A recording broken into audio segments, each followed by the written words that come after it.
నిన్న జరిగినటువంటి సంఘటన చాలా బాధాకరం.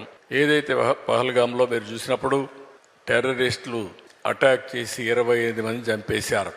అంటే దీన్ని బట్టి చూస్తే దేశం సుస్థిరంగా ముందుకు పోతా ఉన్నప్పుడు అస్థిర పరిస్థితులు తీసుకురావాలని ప్రయత్నం చేస్తున్నారు.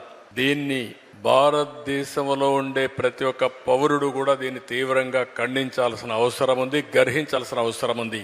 నిన్ననే నేను ఎవరైతే చంద్రమౌళి డెడ్ బాడీని తీసుకొస్తే నేను వెళ్ళి రిసీవ్ చేసుకున్నాను. ఈరోజు పవన్ కళ్యాణ్ గారు కావలికెళ్ళి వాళ్ళ కుటుంబాన్ని పరామర్శించి వారు వచ్చారు.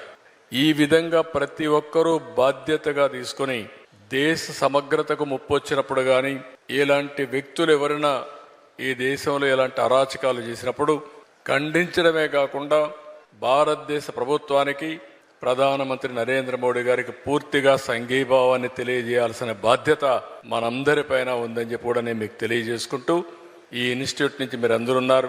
ఎక్కడికక్కడ ప్రజా చైతన్యం కూడా చాలా ముఖ్యం. ఈరోజు ఇలాంటి శక్తులు కొంతమంది మనలో కూడా రావచ్చు, మామూలు వ్యక్తులుగా తిరగచ్చు, ఇలాంటి ఘోరాలు కూడా చేసే ప్రమాదం ఉంటుంది.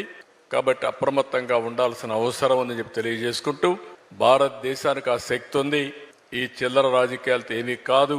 అందుకే నిన్న కేంద్రం చాలా స్పష్టంగా చెప్పారు, ఏదైతే ఇలాంటి సంఘటన చేసిన వారిని ప్రపంచమే ఆశ్చర్యపోయే విధంగా ట్రీట్ చేస్తామని చాలా గట్టిగా చెప్పారు. అది భారతదేశం యొక్క శక్తి అని చెప్పి కూడా నేను మీకు తెలియజేస్తున్నా.